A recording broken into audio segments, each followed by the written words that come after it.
Salut les amis, j'espère que vous allez bien et j'imagine que si vous êtes là, c'est que vous allez bien. Euh, donc, on va pas perdre trop de temps et on va attaquer directement le vif du sujet. Et il s'agit de quoi? D'un nouvel article. D'un nouvel article. Cet article-là, il va être beaucoup plus destiné aux rêveurs, aux voyageurs, aux expatriés encore une fois, aux nomades, digital nomades pour être précis. Et en fait, il s'agit de faire la comparaison apparemment entre Bali et Dubaï. Éternelle question de ceux qui veulent s'expatrier. Ils ont le choix apparemment entre ces deux-là. Euh, Bali ou Dubaï. On perd pas de temps et on voit ça tout de suite. Allez, c'est parti.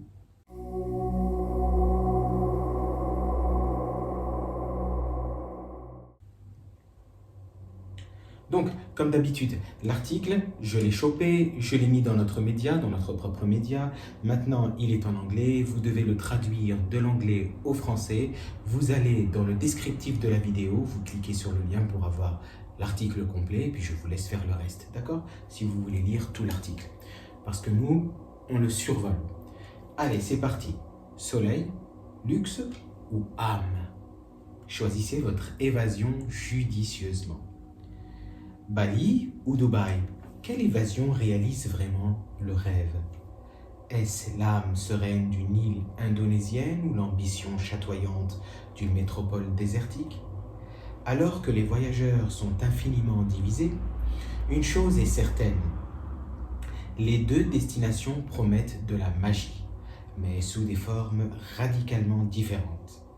Avant de réserver ce vol, entrez dans une histoire de deux mondes.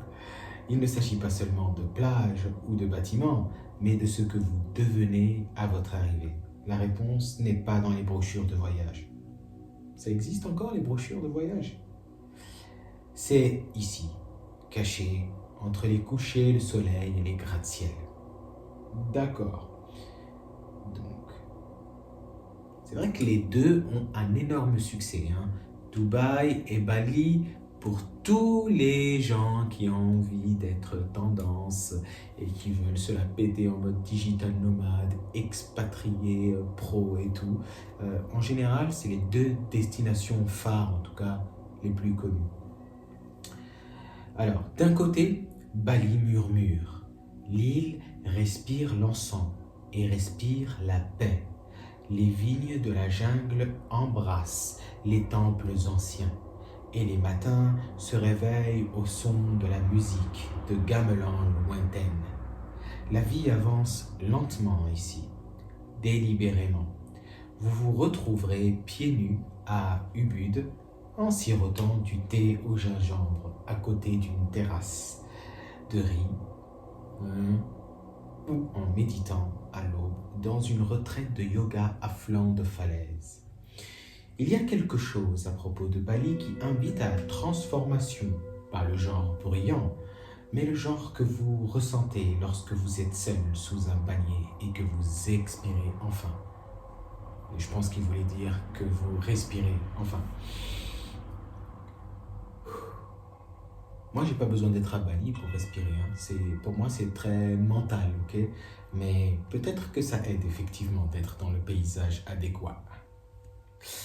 Dubaï, cependant, ne murmure pas. Cela éblouit.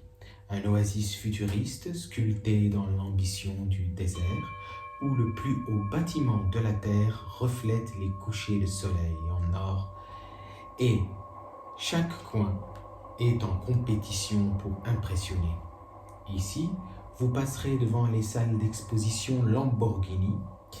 Vous achèterez dans des centres commerciaux climatisés plus grands que les villes et dînerez dans des restaurants suspendus à des gratte-ciel.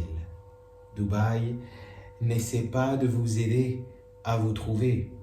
Cela vous aide à vous réinventer. Quand vous lanciez une start-up à la française, hein, start-up,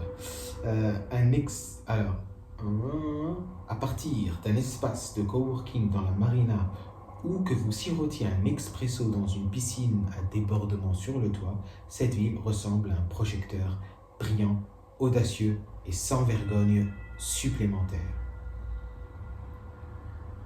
Pourtant, les deux endroits ont leur ombre. Alors, avant de lire sur les deux endroits, l'ombre des deux endroits, comme ils disent ici, effectivement, donc Dubaï, c'est un peu trop, donc c'est extrêmement poussé, il faut être coriace, c'est pour les vrais ambitieux, et d'ailleurs, c'est à double tranchant, en tout cas pour le pays. Mis à part, on ne va pas rentrer dans tous les détails du pays parce qu'il y a vraiment beaucoup de choses à dire, mais j'ai entendu dire que beaucoup d'influenceurs, parce que c'était la ville des influenceurs au départ, ont décidé de se casser, de se barrer de Dubaï parce que ça devenait trop cher et impossible à suivre.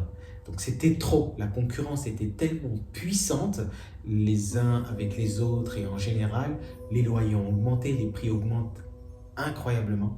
Donc beaucoup de moyens influenceurs, on va dire, ont décidé de quitter. Et d'ailleurs, devinez pour aller où? Dans le mille, pour aller à Bali. Donc Bali, qui était déjà à la base prisé, en tout cas apprécié par les fans de yoga, de bien-être, etc., des digital nomades, mais en mode bohémien, on va dire. Là, maintenant, ça attire beaucoup plus les influenceurs qui étaient à Dubaï parce que c'est moins cher. Et puis, ils se dirigent vers le côté développement personnel, enfin bref. Je pense que vous avez entendu parler de ce mouvement, en tout cas si vous suivez les tendances de ce type.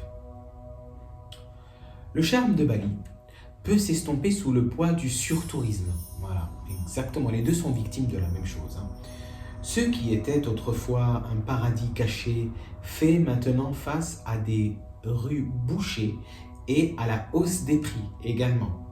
Les plages, autrefois sacrées, sont parfois jonchées de plus de plastique que de paix.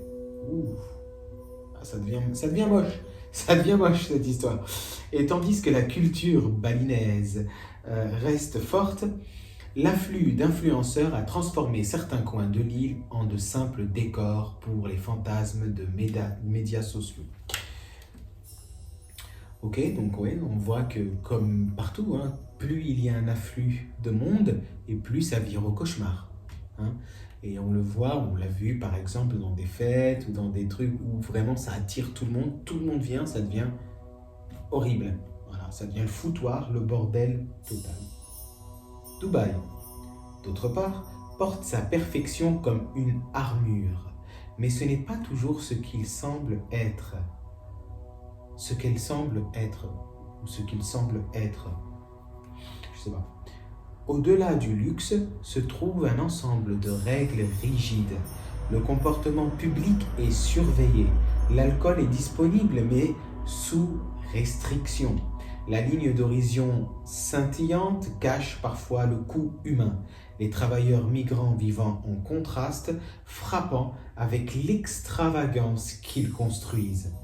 Et bien que la sécurité et l'efficacité fassent partie de l'attrait, la spontanéité semble souvent soigneusement organisée. C'est un secret pour personne, la situation à Dubaï, le côté humain n'existe pas, c'est clair et net. Donc, c'est de l'individualisme capitalistique au paroxysme. Voilà. C'est de la superficialité et du matérialisme au summum, encore une fois. Donc moi, je sais pas, j'ai entendu des histoires horribles, il y a des histoires vraiment très moches qui se sont déroulées là-bas, et d'ailleurs, il y a eu des accidents d'influenceurs, d'influenceuses qui ont subi des choses, et puis il y a des tendances très sombres aussi dont j'ai entendu parler ou que j'ai vu dans les réseaux sociaux sans les nommer. Je pense que c'est pas un endroit humain. Ok, c'est vrai, il peut y avoir la sécurité, tout est carré, c'est possible de vivre là-bas, voilà, c'est possible parce que bon, mais c'est pas humain. Je sais pas, je trouve que c'est pas humain. Je sais pas ce que vous en pensez et je sais pas si vous voyez où je veux en venir. En tout cas, si vous avez, pour faire simple, je vous laisse terminer l'article Dans le descriptif, vous cliquez sur le lien, vous pouvez aller lire l'article. Dites-moi, en tous les cas, une fois l'article lu, ce que vous en pensez et surtout vous. Ce qui m'intéresse, c'est vous, votre expérience personnelle. Premièrement, est-ce que vous êtes team Dubaï ou est-ce que vous êtes de la team Bali? Déjà. Ou sinon, vous pouvez dire ni l'un ni l'autre. Si vous avez découvert un nouveau paradis secret, dites-le nous à nous pour qu'on puisse vous rejoindre. Ne vous inquiétez pas, nous ne serons pas nombreux. Et sinon, voilà, si vous avez vécu à Bali ou vous avez déjà vécu à Dubaï, bah, donnez-nous notre avis, donnez-nous votre avis, pardon, pour nous dire ce que vous en pensez et s'il y a quelque chose qu'on n'a pas informé ici. Voilà, que je n'ai pas informé ici. Bref, vous m'avez compris. Allez, je tarde pas plus que ça et je vous dis à bientôt pour un nouvel article. Ciao, ciao.